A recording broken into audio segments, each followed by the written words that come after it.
बात का जवाब तुम्हें आयुष दूंगा अभी थोड़ी देर में, अभी थोड़ा जरूरी काम कर लूँ। मैं यहाँ पे उपस्थित मान सर और डायरेक्टर सर का बहुत बहुत आभारी हूँ कि हमारी टीम के लिए इस तरह का प्रोग्राम इन्होंने ऑर्गेनाइज करा। हम पिछली साल भी ये प्रोग्राम करवाना चाहते थे, बहुत प्रयास किया आकाश भैया, रजत, हम सभी लोगों ने, लेकिन हो न सका। इस बार भी थोड़ी मुश्किल थी, पहले 31 को होना था, फिर 10 को, फिर 7 को, 7 में भी थोड़ी मुश्किलें, लेकिन फाइनली ये प्रोग्राम हो गया। तो इसके लिए मैं बहुत बहुत धन्यवाद देना चाहूँगा मान सर और डायरेक्टर सर को। और रह गई बात आयुष तुम्हें जवाब देने वाली, तो उसके लिए मैं तुम्हें शेर के माध्यम से जवाब देना चाहूँगा। और ये जिसने बात कही है कि बगल में स्कूटी देखी है, ये मेरा अपना एक्सपीरियंस नहीं है, ये इनका अपना खुद का एक्सपीरियंस है। और इन्होंने इनका अपना खुद का एक्सपीरियंस है, इसका बिल मेरे ऊपर फाड़ रहे हैं ये। आयुष रुको, तुम्हारे लिए मैं पढ़ देता हूँ गजल की। मोहब्बत ही तो लिखते हो, मोहब्बत ही तो लिखते हो, मोहब्बत क्यों नहीं करते? मोहब्बत ही तो लिखते हो, मोहब्बत क्यों नहीं करते? किसी एक शख्स से चाहत अदावत क्यों नहीं करते? और अब आप लोग जुड़ जाइएगा, कोई आपको गली कोई छत याद आ जाए अगली लाइन पे तो हमें अवगत कराइएगा कि मोहब्बत ही तो लिखते हो, मोहब्बत क्यों नहीं करते? किसी एक शख्स से चाहत अदावत क्यों नहीं करते? सुना है चांद आया है गली की तीसरी छत पर, सुना है चांद आया है गली की तीसरी छत पर, तुम्हारा दिल कैसा है मरम्मत क्यों नहीं करते? इसके बाद मैं आपको जवाब दूंगा, आगे पूरी सुन तो लो। मरम्मत क्यों नहीं करते? बहुत नाराज रहते हो, बहुत नाराज रहते हो किसी के रूठ जाने से, जमाने भर की बातों से तो तुम बहसत नहीं करते। और अब ये सुन लो कि एक शेर कहते हैं जौन रविया साहब की, शायर है यानी आपकी सस्ते लतीफा गो। लतीफा गो मतलब कॉमेडियन, और वो भी सस्ते। शायर है यानी आपकी सस्ते लतीफा गो, जख्मों को दिल से रोइए सबको हंसाइए। तो उस पे मैं पढ़ता हूं कि मोहब्बत कर लिया है तो अब ये जान भी ले तू, मोहब्बत कर लिया है तो अब ये जान भी ले तू, जमाने वाले हम जैसों पे कोई रहमत नहीं करते, जमाने वाले हम जैसे उन पे कोई रहमत नहीं करते। और सिंगल किस लिए हूं वो पढ़ देता हूं कि जिन्हें अंबर को छूना है, जिन्हें अंबर, एक शब्द आएगा इसमें कुर्बत, कुर्बत का मतलब होता है इंटीमेशन, नजदीकियां बढ़ाना। तो जिन्हें अंबर को छूना है हमेशा ऊंचा उड़ते हैं, जिन्हें अंबर को छूना है हमेशा ऊंचा उड़ते हैं, सफर के हर परिंदे से कभी कुर्बत नहीं करते, सफर के हर परिंदे से कभी कुर्बत नहीं करते। और शहर को जाने वाली वो सड़क अब चमचमाती है, गांव के लड़के जुड़े इससे कि शहर को जाने वाली वो सड़क अब चमचमाती है, मगर गांवों की गलियों में अब भी पत्थर नहीं लगते। जवाब नहीं। और कुछ मैं पढ़ूं तो उसके पहले एक और मैं नज्म पढ़ देता हूं। उसमें मैंने कोशिश की है कि प्यार, परिवार, मोटिवेशन, एक्सेप्टेंस, सारी चीजें कवर कर दूं एक ही में, तो वो आप सुन लें। फिर उसके बाद एक दो शेर पढ़ के मैं अपनी जगह ले लूंगा। कि प्यार से शुरू करते हैं, क्योंकि प्यार ही तो शुरू करते हैं, सभी लोगों ने प्यार के बारे में बहुत पढ़ा, मैं भी पढ़ देता हूं कि ये आयुष तुम ध्यान दो, तुम भी ध्यान, कि ये इश्क दोहमत है। दोहमत मतलब दो मतों वाला, दो मतों, और कैसे दोहमत है अगली लाइन में आ जाएगा कि क्यों दोहमत है। कि ये इश्क दोहमत है तुझे समझा रहे हैं हम, ये इश्क दोहमत है तुझे समझा रहे हैं हम, उसी को याद करते हैं कि जिसको भुला रहे हैं हम, उसी को याद करते हैं कि जिसको भुला रहे हैं हम। और जिसे हम भूलते आए, जिसे हम भूलते आए वो अब भी याद हमको है, जिसे हम भूलते आए वो अब भी याद हमको है, और जिसे था याद ही रखना उसे तो भुला चुके हैं हम। सिलेबस की चीजें, सिलेबस की चीजें, जिसे था याद ही रखना उसे तो भुला चुके हैं हम। कि अब परिवार पे प्यार तो हो गया, परिवार पे सुन ले। अपने दिमाग में आप अपने पापा मम्मी को थोड़ा रख लीजिएगा, फिर ये शेर आप तक अच्छे से पहुंचेगा। कि जिससे प्यार करते हैं, कि जिससे प्यार करते हैं। एक शेर अभी बीच में उन्होंने बोल दिया था आयुष ने कि मेरे मन का आधा साहस आधे डर थे बाबूजी। तो ये बहुत ही सटीक बात है, मतलब दिल छू जाती है ये बात।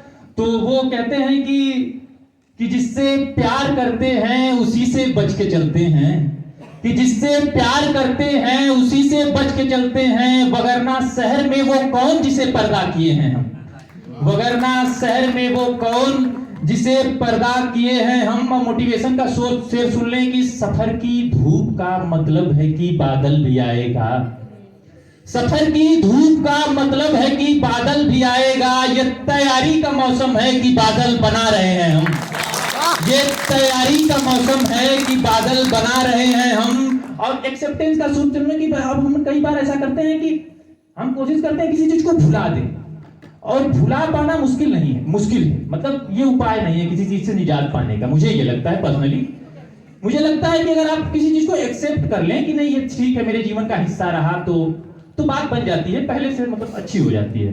तो वो कि मुझे तू भूलने की जिद में क्यों बैठा हुआ है भूप, मुझे तू भूलने की जिद में क्यों बैठा हुआ है भूप, ये मान ले तेरे सफर का हिस्सा रहे हैं हम।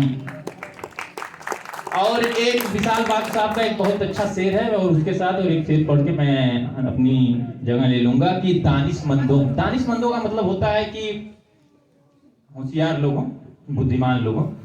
तो वो कहते हैं कि दानिशमंदों रास्ता बतला सकते हो, दानिशमंदों रास्ता बतला सकते हो, दीवाना हूं वीराने तक जाना है।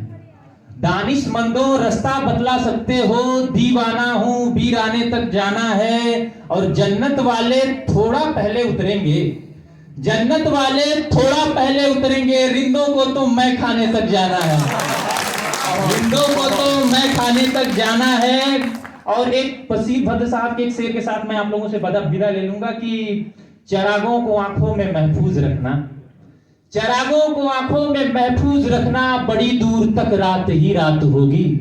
चरागों को आंखों में महफूज रखना, बड़ी दूर तक रात ही रात होगी। मुसाफिर हैं हम भी, मुसाफिर हो तुम भी, किसी मोड़ पर फिर मुलाकात होगी।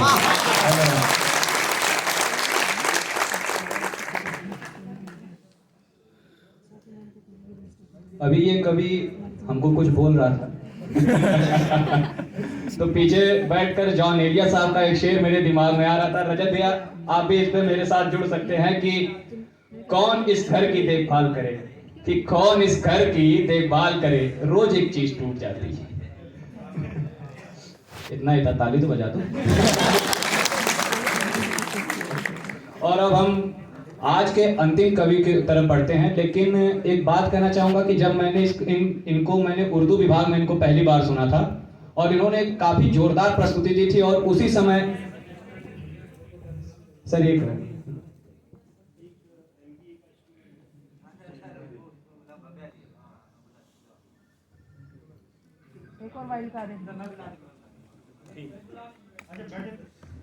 इनको देख के हमारे देवी प्रसाद शुक्ल राही जी की भी एक कविता याद आई थी कि रूप से कह दो, ध्यान दीजिएगा काफी गहरी बात है, कि रूप से कह दो कि देखे दूसरा घर, मैं गरीबों की जवानी हूं मुझे फुर्सत नहीं है।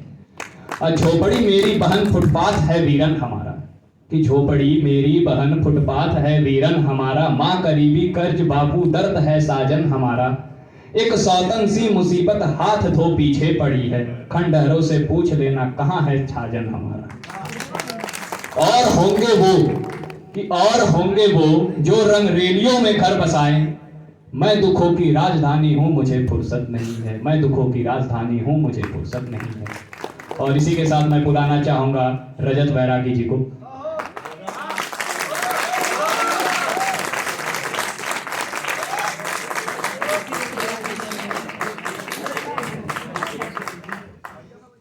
धन्यवाद आयुष इतना बढ़िया परिचय देने के लिए, क्योंकि और आयुष ने एक चालाकी भी कर दी है, क्योंकि आयुष जानता था कि ये जब आएगा तो मोहब्बत ही सुनाएगा, तो थोड़ा इसको इमोशनल कर देते हैं, कुछ इनकलाब वगैरह सुना देगा तो हमारा काम बन जाएगा। तो नमस्कार दोस्तों, मैं डायरेक्टर सर को प्रणाम करता हूं, अपने सभी गुरुजनों को प्रणाम करता हूं और सभी दोस्तों का मैं अभिवादन करता हूं। और उसी के साथ मैं अपनी परिचय की चंद पंक्तियां पढ़ूंगा, फिर उसके बाद मैं कविता पाठ पे आऊँगा।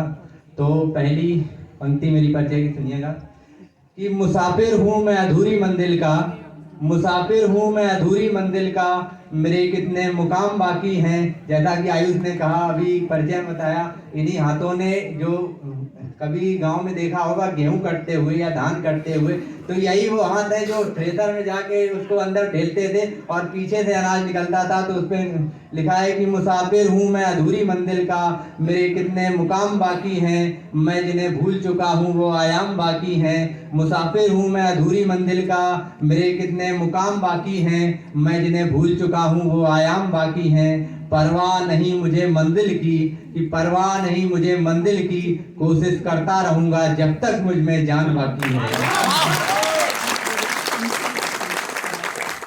तो ये परिचय का शेर हो गया। अब एक शेर है हकीकत का, कि कोई भी मोहब्बत कर लेता है, लेकिन मोहब्बत की सच्चाई जो बाद में एक एंड रिजल्ट सुनने में भी आता है कि लव मैरिज 99% फेल होती हैं और 1% ही कामयाब होती हैं।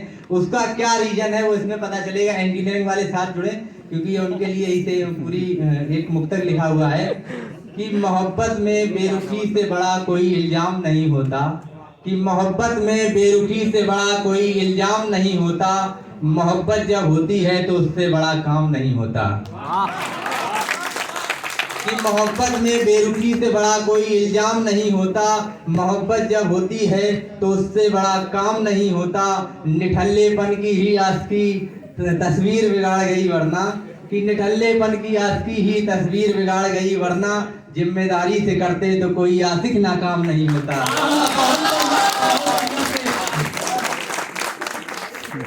तो मोहब्बत की बात हो गई, आगे भी मैं मोहब्बत की बात करूंगा और एक इंकलाब की बात करूंगा। लेकिन उससे पहले यहाँ पर सभी मेरे छात्र बैठे हुए हैं, कोई आजमगढ़ से है, कोई बिहार से है, मेरे दोस्त वो पीछे बिहार से बैठे हुए हैं, आजमगढ़ से बैठे, बहुत दूर दूर से बैठे हुए, घर से निकलते हैं। सर भी बैठे हुए हैं, कभी ना कभी सर अपने घर से दूर रहे होंगे।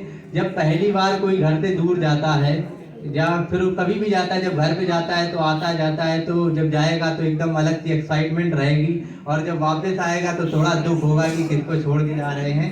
लेकिन मजबूरियां हैं, क्वालिटी ऑफ लाइफ बनानी है, तो सब लोग अपने घर से दूर हैं, यहाँ पढ़ने के लिए आए हैं। तो उस पर है कि न आने की कशिश न जाने का गम भुलाया जाता है, कि न आने की कशिश न जाने का गम भुलाया जाता है, निकलते ही घर की दहलीज से मन को बहलाया जाता है। कि न आने की कशिश न जाने का गम भुलाया जाता है, निकलते ही घर की दहलीज से मन को बहलाया जाता है।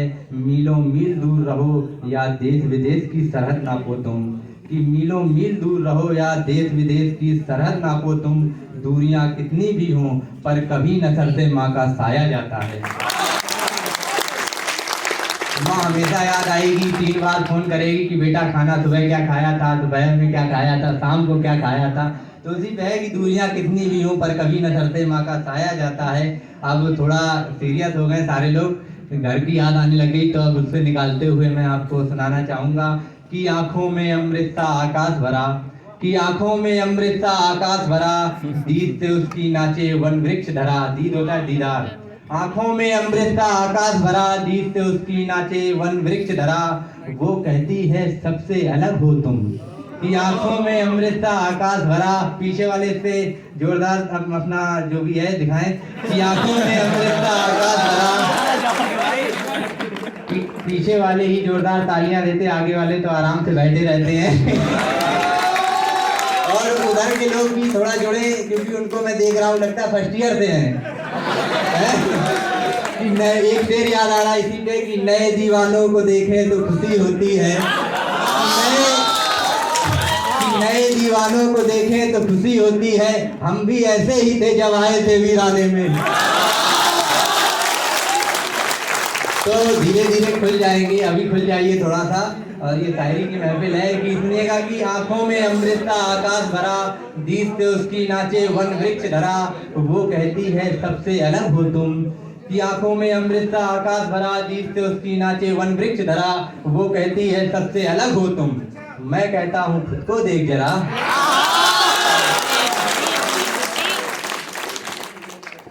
बहुत बहुत आभार आप सभी का। अगली एक गजल है, उसको सुना दे रहा हूँ। 4-5 शेर हैं, जल्दी सुन लीजिएगा। कि गजलों में लिखूं कोई किस ख्याल मगर, गजलों में लिखूं कोई ख्याल मगर, तेरे बिन जो आए वो ख्याल कैसा। कि गजलों में लिखूं कोई ख्याल मगर, तेरे बिन जो आए वो ख्याल कैसा, तुझसे इश्क होना है लाजमी जाना। कि गजलों में लिखूं कोई ख्याल मगर, तेरे बिन जो आए वो ख्याल कैसा, तुझसे इश्क होना है लाजमी जाना, मुझे हो गया है तो बवाल कैसा। कि गजलों में लिखूं कोई ख्याल मगर, तेरे बिन जो आए वो ख्याल कैसा, तुझसे इश्क होना है लाजमी जाना, मुझे हो गया है तो कमाल कैसा। जब सुनी है मैंने दिल की अपनी, जब सुनी है मैंने दिल की अपनी, तू भी सुन रही है तो बवाल कैसा। तुझे, अब खुददारी का शेर सुनिएगा। कि तुझे छोड़ना है यही मोहब्बत है, 35 टुकड़े करना मोहब्बत नहीं, ये मोहब्बत है। सही बात। कि तुझे छोड़ना है छोड़ दे तेरी खुशी, तुझे छोड़ना है छोड़ दे तेरी खुशी मत, तुझे छोड़ना है छोड़ दे तेरी खुशी मत, सोच तेरे बिन मेरा होगा हाल कैसा। और एक शेर और सुनिए, मोहब्बत कर ली तो उसका खमियाजा भी भुगतिए। कि मैंने चरागों पे रखा है हाथ जानकर, कि मैंने चरागों पे रखा है हाथ जानकर, अब जल भी जाऊं तो मलाल कैसा।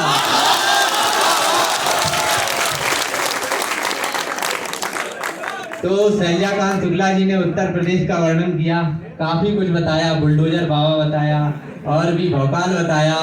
अब मैं, मेरे मिजाज के 2 लोग अभी बैठे हैं, एक लोग बैठे हुए हैं, मान सर बैठे हुए हैं, उनके सामने मैं पढ़ना चाहूँगा कि जब हम लोग उस टाइम पे लगे हुए थे, किसान आंदोलन का दौर था, ये उस दौर की पंक्तियाँ हैं, तब मैंने लिखा हुआ था। सर भी थे, सुबोध सर, अमरजीत सर अभी नहीं है, लेकिन वो भी हमारे साथ जुड़े थे लगातार, और मुझे जानने वाले साथी भी जानते थे किस तरह से समर्थन किया था। तो उस टाइम पे लिखा था कि हुकूमत की कोई मर्जी अब की बार नहीं होगी, कि हुकूमत की कोई मर्जी अब की बार नहीं होगी, जो बदले नहीं अपने बेबुनियाद फैसले, कि जो बदले नहीं अपने बेबुनियाद फैसले, तो तख्ते हिंदुस्तान पे ये सरकार नहीं होगी। तो सर ने टाइम आते ही अपना फैसला बदल दिया और तख्ते हिंदुस्तान पर कायम है। अच्छा काम करते रहेंगे, मेरी दुआ है कि वो कायम ही रहें। तो आयुष ने जैसे कहा, बात मेरा परिचय दिया, तो उस हिसाब से अब मुझे लग रहा है कि एक इनकलाब की मुझे सुनानी चाहिए, तो वो मैं सुना रहा हूँ कटाक्ष से।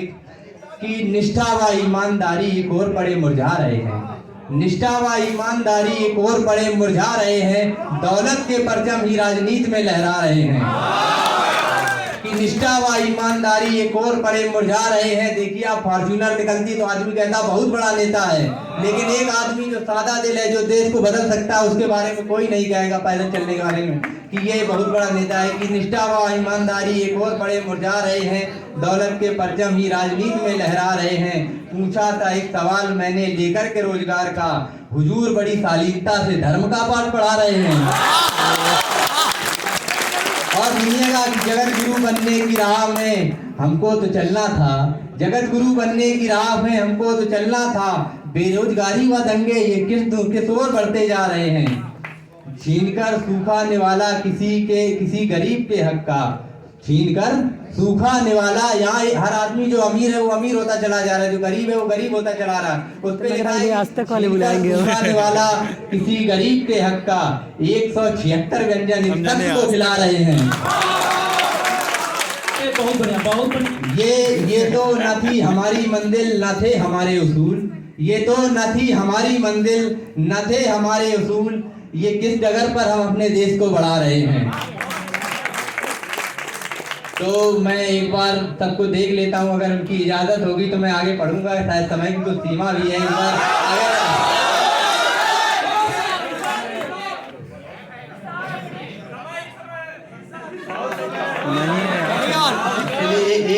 एक गजल और पढ़ देता हूँ।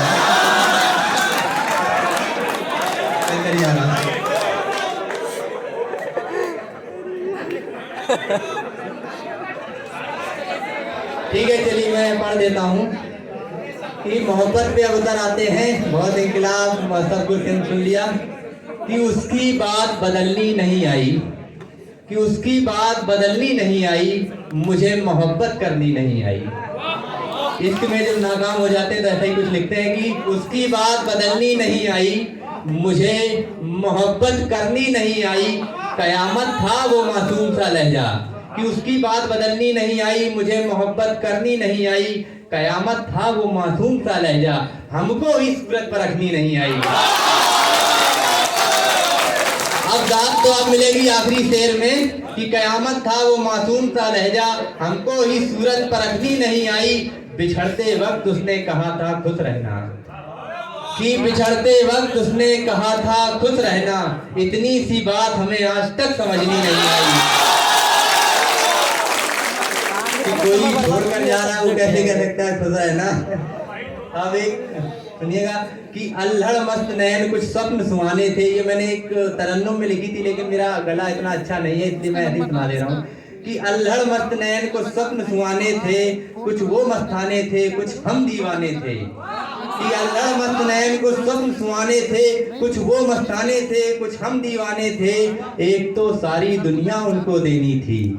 कि अल्हड़ मस्त नैन कुछ स्वप्न सुहाने थे, कुछ वो मस्ताने थे, कुछ हम दीवाने थे, एक तो सारी दुनिया उनको देनी थी, एक दुनिया से अपने जज्बात छिपाने थे। हम तो यार हम तो दुनिया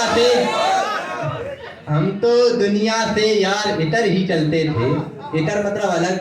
हम तो यार दुनिया से इतर ही चलते थे, फिक्र थी उनको कुछ उनके पास जमाने थे।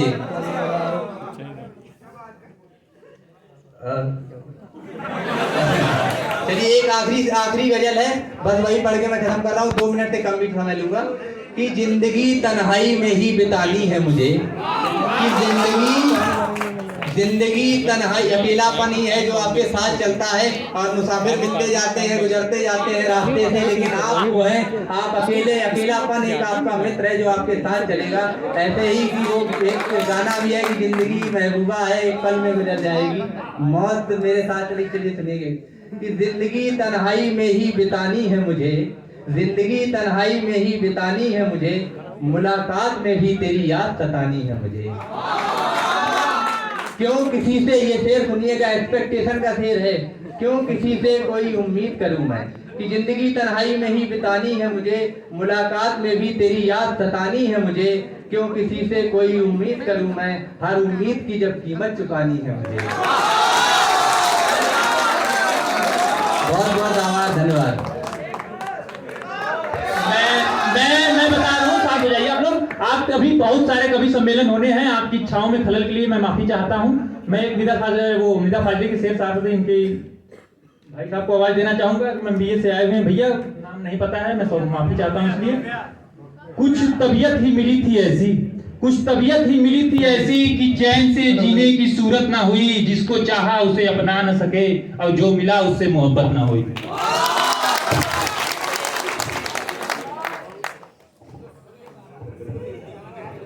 प्रोग्राम में डिले क्यों कर देते हैं? और सहपाठियों को मेरा प्रणाम। मैं भव्य ग्रोवर MBA पद का छात्र।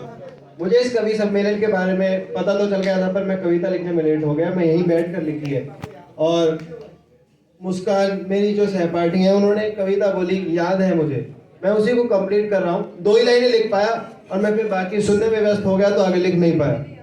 कि आज भी तुम बहुत खूबसूरत लगती हो, कि आज भी तुम बहुत खूबसूरत लगती हो, पर इतना तो बताओ, क्या हम ही तुम्हारे दीदार को तरसते हैं या तुम भी हमें याद करती हो। उसके बाद जवाब आता है कि आज भी वो पुराने दिन याद हैं, कि आज भी वो पुराने दिन याद हैं, अगर तुम मेरे हो जाओ तो कमाल हो जाए। कि अगर तुम मेरे हो जाओ तो कमाल हो जाए, बस उस खुदा से मेरी यही फरियाद है। धन्यवाद।